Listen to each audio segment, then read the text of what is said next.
आज हम alt coin और टोकन का अभ्यास करने वाले हैं। सबसे पहले तो हमें यह समझने की जरूरत है कि क्रिप्टो करेंसी का मतलब क्या होता है। एक ऐसी डिजिटल करेंसी जिसके अंदर ट्रांजैक्शंस को वेरीफाई किया जाता है और एक डिसेंट्रलाइज्ड सिस्टम रिकॉर्ड्स को मेंटेन करता है, ऐसे डिजिटल करेंसी को हम कहेंगे क्रिप्टो करेंसी। अब हम ये समझते हैं सबसे पहले कि अल्ट कॉइन का मतलब क्या होता है। मैं तुम लोग को ये बताता हूँ कि अल्ट कॉइन और क्रिप्टो करेंसी का क्या रिलेशन है। सबसे पहले देखो, तुम्हें यह समझने की जरूरत है कि अल्ट कॉइन जो है वो इन अ वे एक शॉर्ट फॉर्म है। It's not alt coin to be honest, it's alternative coin. तुम्हें यह समझने की जरूरत है कि जो बिटकॉइन है, इस बिटकॉइन के अलावा बाकी जितने भी क्रिप्टो करेंसीज है, उन सारे के सारे क्रिप्टो करेंसीज को हम कहेंगे अल्ट कॉइन। बहुत सारे लोग ये भी मानते हैं कि बिटकॉइन और इथेरियम, इन दोनों के अलावा बाकी जितने भी क्रिप्टो करेंसीज है, उन सारे के सारे क्रिप्टो करेंसीज को हम कहते हैं अल्ट कॉइन। क्योंकि ये जितने भी सारे के सारे अल्ट कॉइन्स है, ये सारे के सारे अल्ट कॉइन्स बिटकॉइन और इथेरियम, इन दोनों में से किसी एक क्रिप्टो करेंसी के फोर्किंग प्रोसेस के वजह से बनते हैं।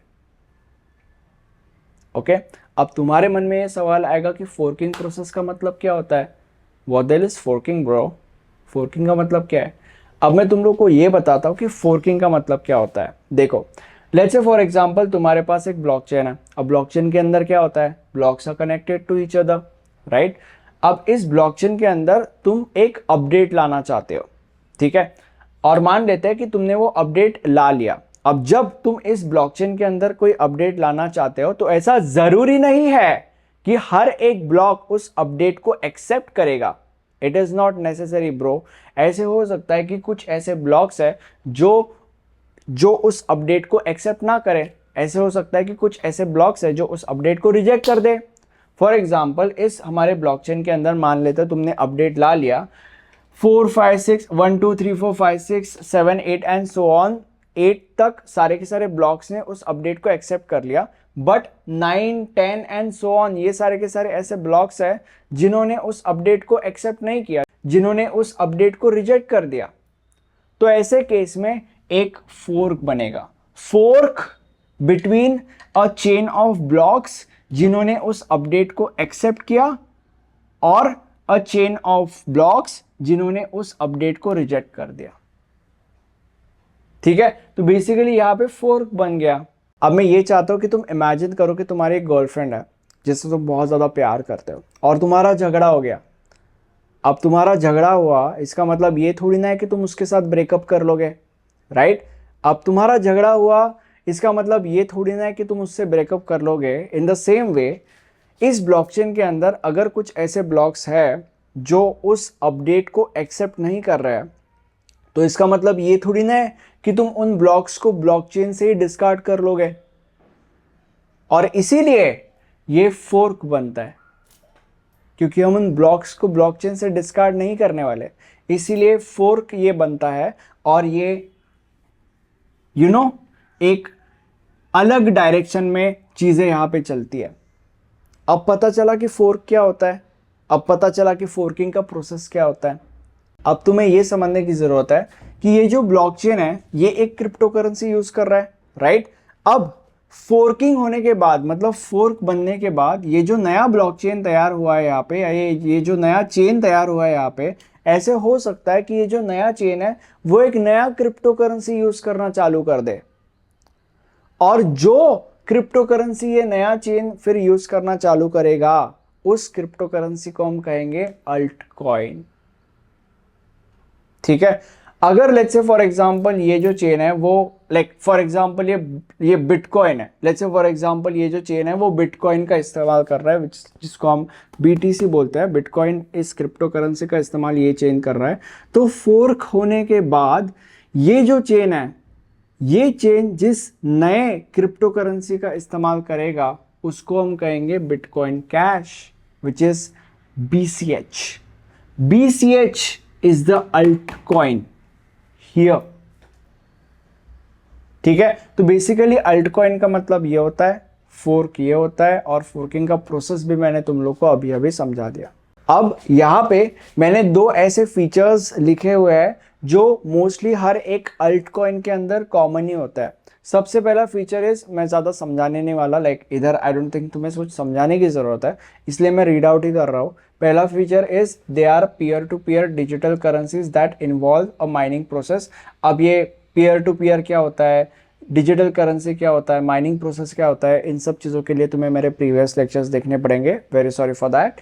और second point is they possess their independent blockchain as we have seen, as we have discussed earlier. अब हमने समझा अभी अभी कि अल्टकॉइन क्या होता है, अब हम एक छोटे से ब्रेक के बाद ये समझेंगे कि टोकन का मतलब क्या होता है। अब हम टोकन्स का अभ्यास करते हैं। इमेजिन करो कि तुम 10 लाख रुपए कैश लेकर एक कसिनो के अंदर गए हो, उस कसिनो के अंदर के गेम्स खेलने के लिए। अब अंदर जाने के बाद तुम उस 10 लाख रुपए कैश को देकर डायरेक्टली उन गेम्स को नहीं खेल सकते। तुम्हें सबसे पहले उन 10 लाख रुपए कैश को उस कसिनो के चिप्स में कन्वर्ट करना पड़ता है, और फिर उन चिप्स से तुम उन गेम्स को डायरेक्टली फिर खेल सकते हो। इसका मतलब क्या है? इसका मतलब ये है कि वो चिप्स एक ऐसी करेंसी है जो सिर्फ और सिर्फ उस पर्टिकुलर कसिनो के अंदर ही चलती है।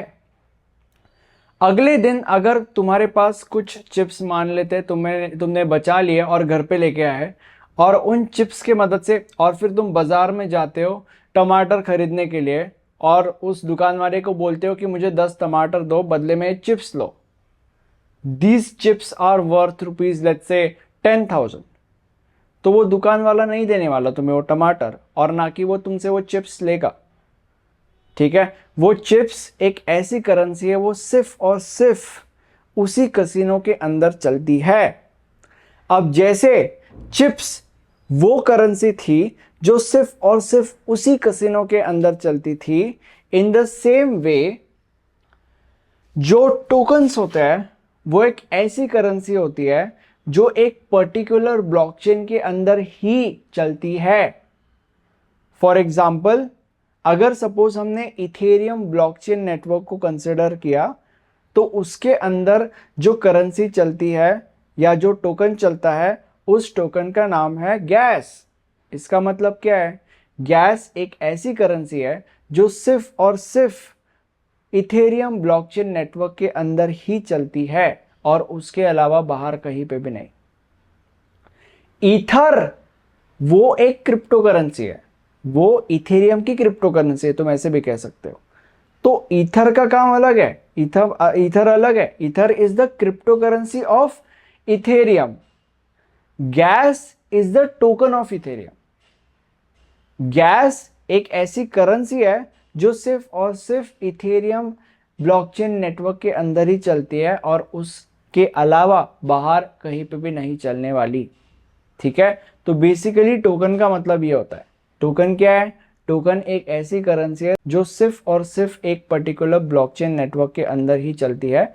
फॉर एग्जांपल गैस एक टोकन है। किसका टोकन है? इथेरियम का टोकन है। इसका मतलब क्या है? इसका मतलब गैस एक ऐसी करेंसी है जो सिर्फ और सिर्फ इथेरियम ब्लॉकचेन नेटवर्क के अंदर ही चलती है। ओके, अब गैस के ऊपर हमने एक सेपरेट लेक्चर बनाया है, वो अगर तुम देखोगे तो तुम्हें इस कॉन्सेप्ट के अंदर और ज़्यादा गहराई में जाने का मौका मिलेगा। बेसिकली इस चीज़ को और ज़्यादा अच्छे से तुम समझोगे। ओके, अब आगे बढ़ते हैं। जो टोकन्स होता है, दो टाइप के टोकन्स होते हैं। एक होता है यूटिलिटी टोकन और दूसरा होता है सिक्योरिटी टोकन। ठीक है, अब यूटिलिटी टोकन का मतलब क्या होता है? यूटिलिटी टोकन मतलब बेसिकली वो टोकन्स जिनके मदद से हम किसी भी सर्विस या प्रोडक्ट को यूज कर सकते हैं। फॉर एग्जाम्पल अगर एक ब्लॉकचेन नेटवर्क के अंदर एक नोड को किसी दूसरे नोड के साथ ट्रांजैक्शन परफॉर्म करना है, तो ऐसा करने के लिए टोकन का इस्तेमाल करना पड़ता है। ठीक है, तो बेसिकली वो सर्विस हो गई, वहां पे यूटिलिटी टोकन का इस्तेमाल होगा। ओके, और what do you mean by security token? Security token या सिक्योरिटी टोकन्स ऐसे टोकन्स होते हैं जो हम हमारे पास संभाल के रख सकते हैं, और समय आने पर उन सिक्योरिटी टोकन्स को हम क्रिप्टो करेंसी में एक्सचेंज कर सकते हैं, कन्वर्ट कर सकते हैं। बेसिकली उन सिक्योरिटी टोकन्स को हम एनकैश कर सकते हैं, या तुम इसको ऐसे भी कह सकते हो कि यूटिलिटी टोकन्स ऐसे टोकन्स होते हैं जिनको अगर तुम अपने पास जमा करके रखोगे तो इसका तुम्हें ज़्यादा कोई फायदा नहीं होने वाला, क्योंकि ये टोकन्स बस ट्रांजैक्शंस करने के लिए वगैरह यूज होता है। But at the same time security tokens ऐसे टोकन्स होते हैं जिनको अगर तुम अपने पास रखोगे जमा करके तो बाद में तुम उन्हें एक्सचेंज कर सकते हो क्रिप्टो करेंसी के बदले में। ठीक है, अब अगर तुम्हें एग्जाम में पूरे मार्क्स स्कोर करना है तो ऐसा करने के लिए आप हमारे नोट्स रेफर कर सकते हो। नोट्स के अंदर एग्जाम में आने वाले मोस्ट ऑफ द क्वेश्चंस और उनके आंसर्स हमने इंक्लूड किए हैं, जिनका अभ्यास करके आप एग्जाम में बहुत अच्छे मार्क्स स्कोर करोगे और अपने पॉइंटर्स बढ़ाओगे। नोट्स के सारे डिटेल्स आपको नीचे डिस्क्रिप्शन बॉक्स में मिल जाएंगे और ये हमारा प्लेलिस्ट है, इस प्लेलिस्ट के अंदर हमने आपके लिए सारे के सारे लेक्चर्स अवेलेबल करा दिया है। Thank you so much.